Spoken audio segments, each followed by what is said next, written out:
Welcome to Surthrival, the podcast about befriending grief. I'm your host, Stacia Gaines. My guest today is famous.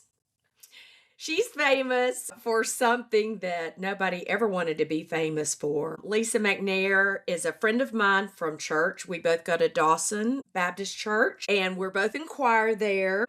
Lisa is actually the sister of one of the little girls, Denise McNair, who died in the 16th Street church bombings.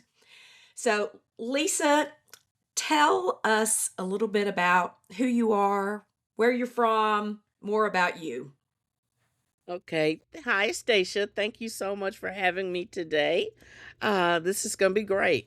Like you said, my name is Lisa McNair, and my sister, Carol Denise McNair, was one of the four little girls killed in the bombing of the 16th Street Baptist Church on September 15th, 1963. She was the youngest of the four girls killed at that time, and the only child that my parents had. Mm. They had been trying the whole 11 years she was living to have other children, but my mother could never carry to term. So you can imagine how terrible the way it was to lose your child in such a terrible way, but then not know if you would have more children. But God is good and He is faithful. And almost a year from the day she was killed, I was born. Really? I Yeah. didn't know that part. Yeah. And That's then 4 amazing. years later, more miscarriages and a stillbirth. She had my mom and dad had my younger sister Kim. And Oh. so that's like, the first piece of information that I knew that my sister Mm. was killed by Klansmen because she was black in our church. Mm. So, I watched my mom grieve through that, most of my life. I went to school here in Birmingham, went to public and predominantly white private schools, went to University of Alabama. Any Alabama families on the line, roll tide. And that would not be me. That would not be your host. Okay, I'm so very sorry. War But I Eagle. also root for War Eagle until you play us because my baby sister went to Auburn, so I Okay. straddle the fence a little bit there. All Uh, right. and then so I now work for myself, but I do have a little part-time job. It's really great at the Learning Center where we teach people to get their GED. So that's a part-time job, but I have a my full-time position is being a public speaker and traveling all over the country to speak to groups and organizations and things like that about the bombing, but most importantly about reconciliation Mhm. and how we are more alike than we are different and we're better together than we are apart. So that's my main job. And I also do professional photography because my dad was a professional photographer.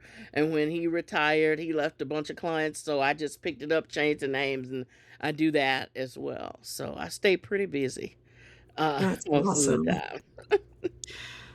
All right. So, as I said, Lisa and I go to church together and we're in choir together. And yesterday, as I was heading to the parking garage, I was eating lunch with another friend. I said, "Hey, Lisa, you want to join us for lunch?" So she did, and we got to know each other better. And I learned that we are the same age. We are 61. And but then the other thing that I did not know about Lisa is that she is single and never been married, and she's also satisfied. So we dove into that a little bit yesterday because I was telling her that this series is about singleness and how we were just exploring how sometimes being single can be grief. And even for people who have never been married, if they long to find a mate or a companion and they don't, that can be a kind of grief. So, Lisa, tell us a little bit more about your singleness story. Okay, so like most little girls in this country, particularly in the South, the goal is to get married. The goal is to find a husband. It's like I trip out now when I hear adults ask little children, Do you have a boyfriend? I'm like, she's 6 years old. She should be learning to do her ABCs. Don't ask children that. That's crazy. And so old people, they started it making, asking y'all time. So when I was little, um, at my church at 16th Street, they had something called a Tom Thumb wedding. I think it was part fundraiser, part, play. And they picked a young child and a young little boy, about 5 or 6, and had them dress up in like they were a couple. And they got pretended like we got married, but the words weren't the regular marriage words. They were funny words about marriage. And so it was kind of a comedy thing. And so I remember doing that. I was a bridesmaid, a flower girl in 2 weddings at 4. So it was like weddings was everything. My Mhm. mother was a classically trained vocalist, and she was always going to weddings to sing at weddings. So, and then she was always like, from the time I was old enough to date, okay, who you dating?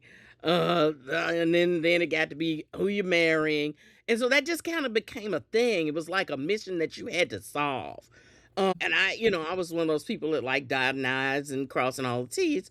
So was kind of became my goal, but it kind of became a burden because, when it didn't work, you felt like you weren't worthy.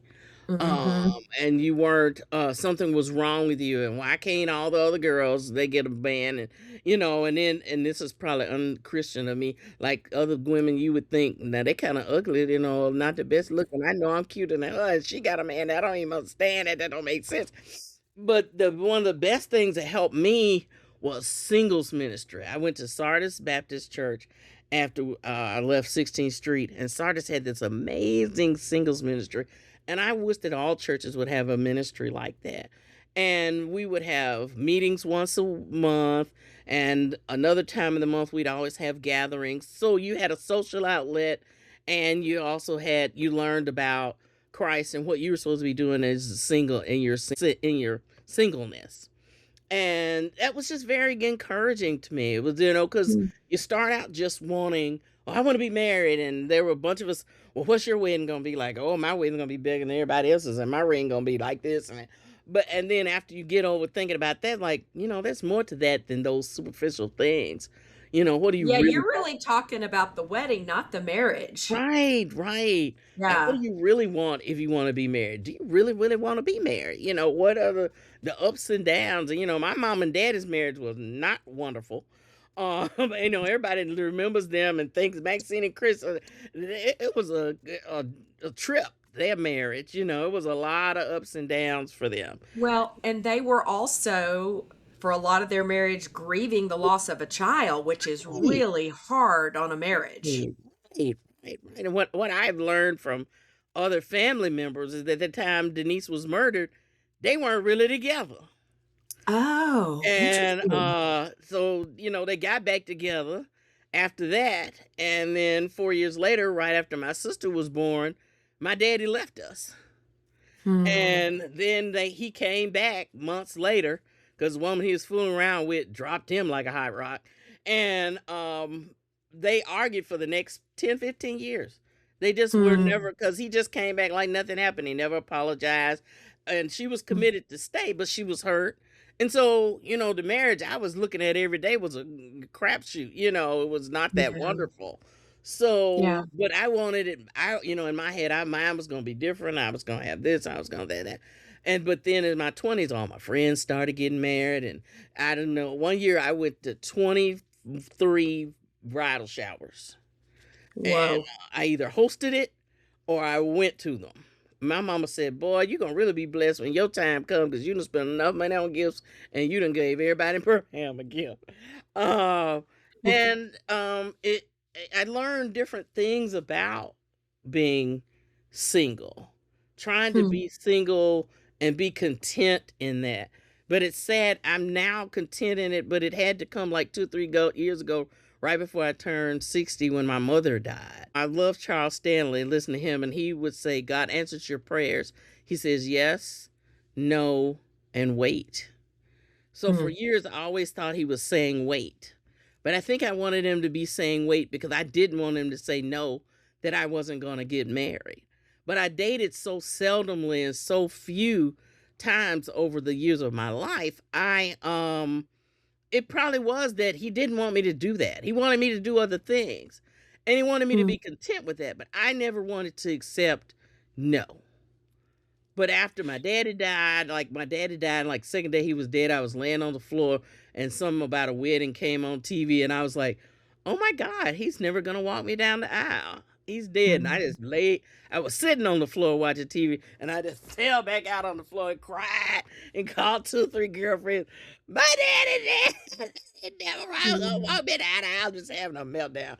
And then when my mom died, it was like, okay, I can't give them grandchildren. They'll never see grandchildren. She'll never mhm. sit in the chair of the honor of the mom of the bride. She'll never go with me to what's that place in New York that they're Kleinfeld and buy a dress.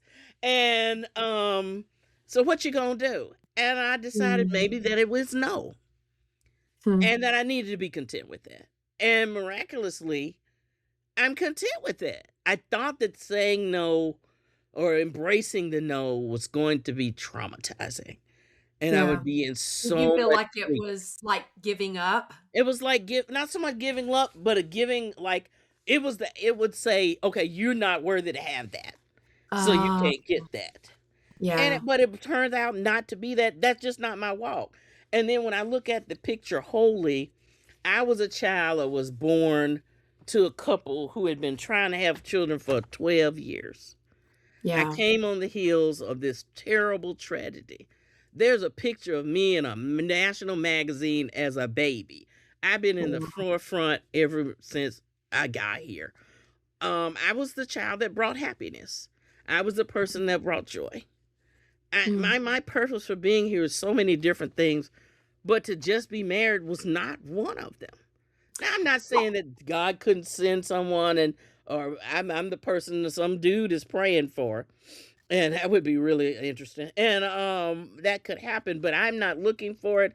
I'm not hoping for it anymore. I've turned that over to Jesus and I am doing like the apostle Paul, being content in my present situation.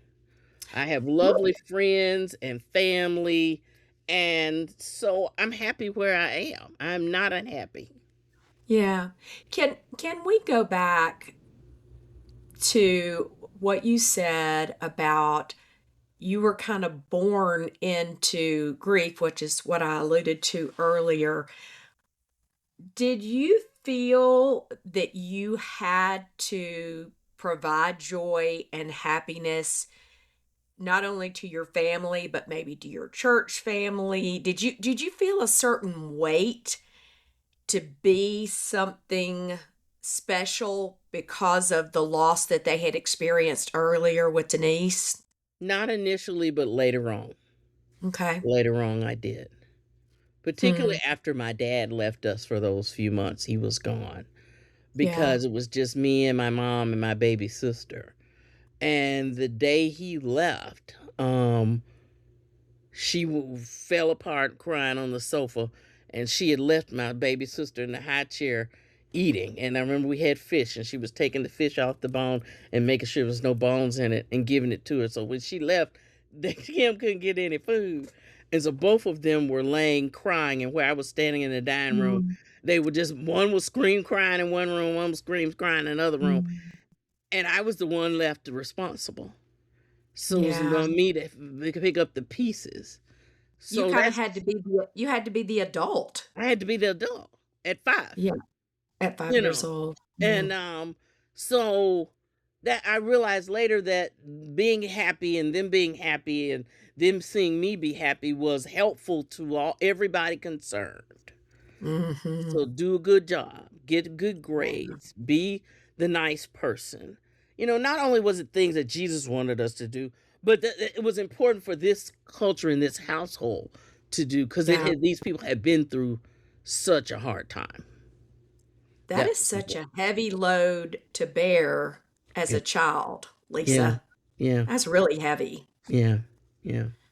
In my So that 40s, I kind formed of that rebelled formed a against lot it. of who you are, right? That Yeah, formed who you became and yeah. the expectations you had of yourself. Right, right, right. Yeah, and it wasn't until in So my 40s I was like, "No, I'm gonna do some things that Lisa wants to do, because Lisa wants to do them, and we don't care that anybody doesn't like that. We wanna see what I wanna do in life." And that yeah. was good too. Yeah. And you also had said something about when your dad died. You talked about that secondary grief of not only had you lost your dad, but he'd never walk you down the aisle. Like there's that secondary grief of Mhm. the roles and things that our parents won't ever experience, Mhm. and that you weren't able to like give them that moment or Mhm. provide grandchildren for them while they were living. So that was kind of another grief factor. Mhm. Mhm. Mhm. Um, did you have okay, when I was in college, I had a list. My husband and other friends, they used to laugh at me because I had a list of all the traits that I wanted in a husband. Did you have one of those Still lists? have that letter. I You put it still in my got it? Bible, and it lists all the things that I wanted. It's been edited a couple of times because, of course, most of the time when you write that in your 20s, those things are ridiculous. But yeah, yeah, yeah, yeah. I think I learned that at singles ministry. I think they were like, you need to figure out what you want. And I've given Right. that example to male friends of mine. I've had male friends of mine break up with people, and I'm like, well, what do you really want in a woman? Uh, oh no. Men never know. The men never know. All my male friends that have gone through that, as I asked them, I said, well, you need to write that down and determine what you want and what you want to be to her. I said, you can't get it right till you know what you want. And it's got to be more than just she's cute. You can't find it if you don't know what you're looking for. Is Yeah, that you what can't is that what find it you're if you don't saying? know what you're looking for. Mm-mm. Mhm. Mm. Mhm. So, what are some things that are still on your list? We might have this as, a Craigslist kind of thing. Somebody listening may say, "She's exactly what I'm looking for and I have these qualities." Mm. Well, first and foremost, they have to be a Christian. Um, and not just a Christian, somebody that went to church at one point. Yeah. They need to know the word. They need to be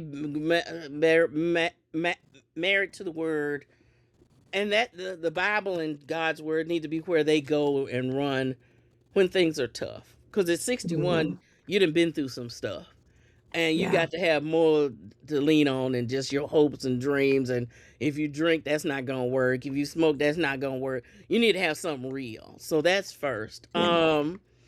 He needs to be financially stable because I'm not the most financially stable, but I'm working on it. But doggone it, you can't come up in here and be broke. I'm 61. We're not doing that. You got to Yeah. have something. Got to be funny. Funny would be Yeah. good. Gotta be funny. Yeah. Somebody, I wouldn't even mind marrying somebody several years younger than me, because I'm not old. I'm 61, but my mind is still at like 32. Don't be tired. I'm tired. I don't want to go nowhere. No, because you would drop like a hot rock. No, we're not doing that. That's not what's happening. I like to go. But I also like to stay at home. That's the other content part. Some days, like yesterday after church, I came and I worked in the garden, and then I laid on the sofa and nodded off and did a bunch of little stupid things. I never did get up, never did take a shower after I was digging in the dirt. I finally went to bed. I watched TV to 1, so TV's on, lights on. I would have disturbed the heck out of somebody. I can't do that when I'm married. It's going to be a whole nother thing. But Yeah. Let's talk about that because there are advantages, many of them, to being single. right, You just right. talked about like I worked in my yard, I laid down on the couch, I ended up watching TV to 1 a.m. Those are things that you get to choose. Mhm. What are some of the other not advantages but pros to being single? Just learning who you are. That's another thing I always used to tell my friends and myself when I broke up with somebody. Okay, don't just go from relationship to relationship to relationship. Figure out why that didn't work. What about you didn't work with it, and what about them didn't work with it? And take time to get to know who you are again. A lot of people go in and out of relationships and they don't do that work. And that work is so Mhm. important because if you're broken from the last relationship, if you don't heal, then you're not gonna know. Spend time, and I know this is off from the question you asked, but I always tell people I didn't date that much. but I know why each one of the relationships broke up. And all of them except for one, he told me that going in. I knew it going in, and I chose to go in. So a lot of times we do stuff going in knowing it's not going to work, but we do it anyway. So we have to pay Yeah. attention and listen. We have to not want the coupled upness more than we want our self-esteem and peace. The Yeah. last guy I went out with was fabulous. That's probably why I don't think I'm gonna do it again, because I thought he was the one. I really thought he was the one. He was gorgeous, and I didn't even think I could warrant gorgeous, because I think I'm just okay looking. And but I think I'm cuter now in my 60s than I was in my 20s, which is so ridiculous. Because I was smoking hot. I've seen pictures of me when I was 20. I was fine and didn't know it. Anyway, I'm at least 40 pounds heavier than that girl, and she didn't even know she was cute. Anyway, um, but this guy was awesome. But one of the first things he told me is that he was married to his work, and that his work was his lover, his friend, his wife. It was everything. Wow. But he was so amazing and so fascinating and so kind, and we thought a lot alike. And I was like, I don't care that he works all day. I work all day. We could make this work because we both have the same type of work ethic. But I wanted a relationship and he didn't want a relationship. Yeah. But I have often said there are worse things than being single, and that would be being married to the wrong person. exactly. Exactly. So Exactly. choose wisely. Choose wisely. Very well said. Very well said. But also, I can get up as a single person. I can get up and go when I want. If I want to travel, I'm leaving Thursday, going out of town. I'll be gone 4 days. I don't have to rush back to anybody. I don't have to make sure that anybody got food, that their clothes got picked up at the laundry, and Hmm. none of that. I don't have to do any of that. I just have to take care of me. Yeah. And that's good. What changed in you? You said it was after your mom died, right? That you were like, you know what? I'm okay. I'm okay being single. I'm okay if it never happens for me. What was it that made that shift for you, Lisa?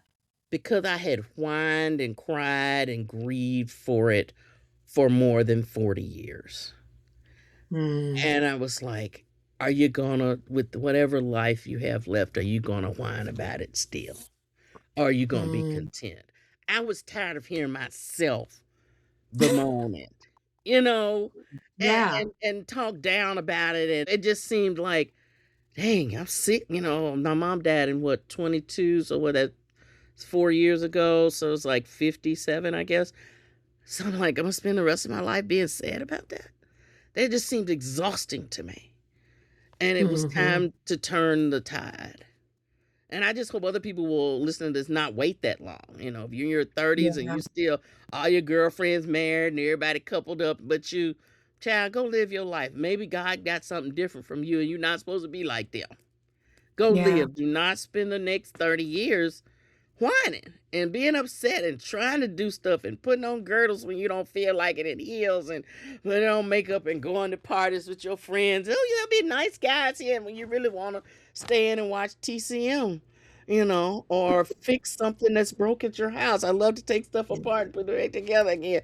But I'm gonna go to this stupid party where ain't nobody gonna ask me to dance and I'm gonna be mad. It's like, Hmm. live your life. It's so much more Hmm. life out there. And I just wasn't going to whine about it anymore. I was done. Yeah. Yeah. And have you found since you decided that you really enjoy life more? What has changed in what you did before and what you do now? Oh, I so enjoy it. Oh my God. Because I don't have that monkey on my back. Yeah. I don't even have to try. I have a couple girlfriends that say, no, don't say no. Don't give up. We'll find you somebody. We're gonna just like, no, we are not gonna do any of that. Jesus Hmm. might want, and it was all on Jesus. Jesus, I mean, Jesus, they had a conversation about that. And that's not what we're doing right now. And if he decides that's what we're doing because he in control, then I'll switch the, flip the script. But I just am so comfortable. And man, I'm never alone. I may be alone, but I'm not lonely. I have somebody taking me out to lunch, asking me for lunch at least once or twice every week. You know, I got all You're these welcome, by the way. You're welcome. thank you. I appreciate that because girlfriend was starving yesterday. She really was. Uh, and then I go out of town. I have tons of family members. I have amazing friends all over this country who I visit and I call. And they call me. My life is very, very happy and Hmm. full. So I just am grateful. The gratefulness is just amazing. It's wonderful. You know what? And I think I think gratitude is really a key to thriving, period. But especially in singleness. You can feel sad that it didn't happen for you, but there's so much to be grateful for at the same time. Very much so. The freedom, the ability to travel, the great friends you have, your community, your church, your Mm-hmm. business, all those things. Um, Gratitude is key to contentment and happiness. Mm-hmm.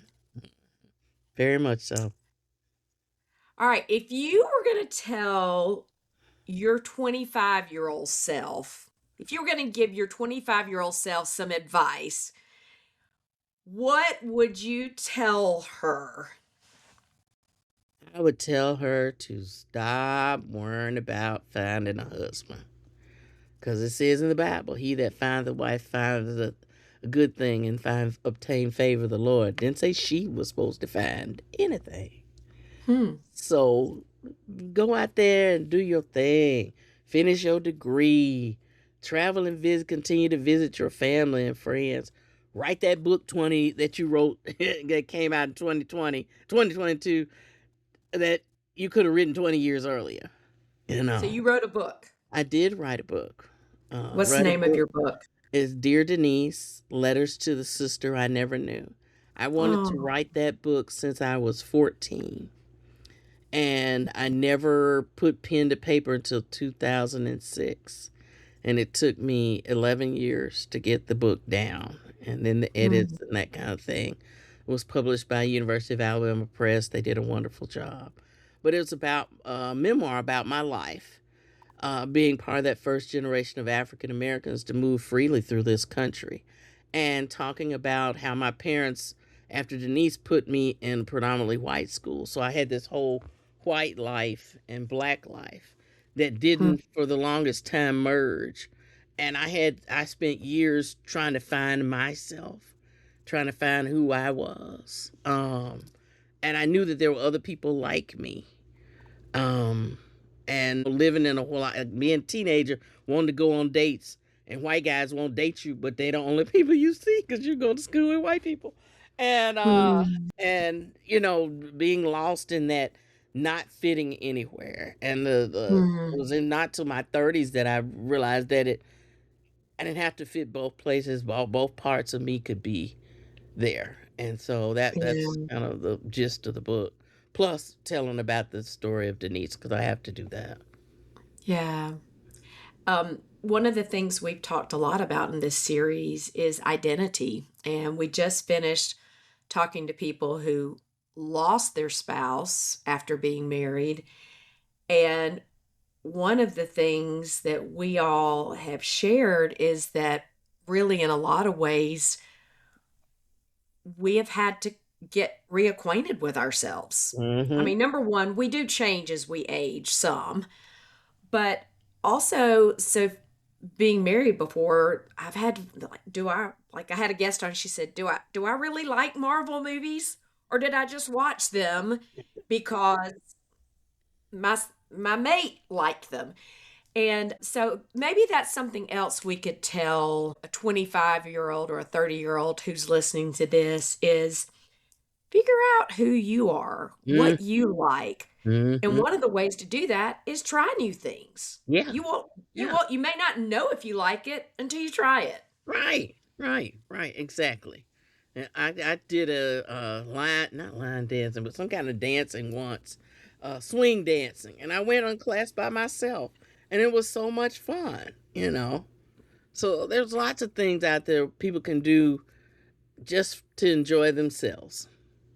Yeah. Yeah. Are you okay with going to a restaurant and eating by yourself? Yeah, I've done that a number of times. Okay. Mhm. Do you play on your phone or do you actually just sit and enjoy? I probably play on my phone a little bit, but then I'm nosy, so I probably will look around a bit and see what other people are doing. Okay. So last advice for anyone who finds themselves unmarried, whether they've never been married or like what advice would you give? Words of wisdom from Lisa. Oh man, I've said so many things.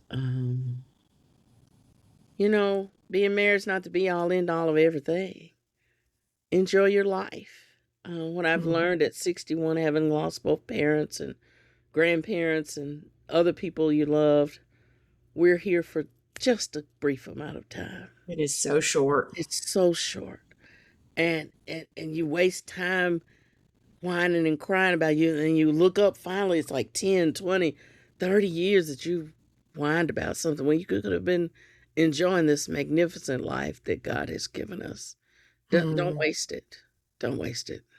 Don't waste it. Live your life. Go live Live your your life. life. Go live your life. I love it. Thank you, Lisa McNair, for sharing your story with our listeners. And I'm so thankful to call you friend. And in the show notes, we will put your book and other things for listeners to be able to check out. So thank you for joining us today. Thank you, Stacia. This was fun. I appreciate it.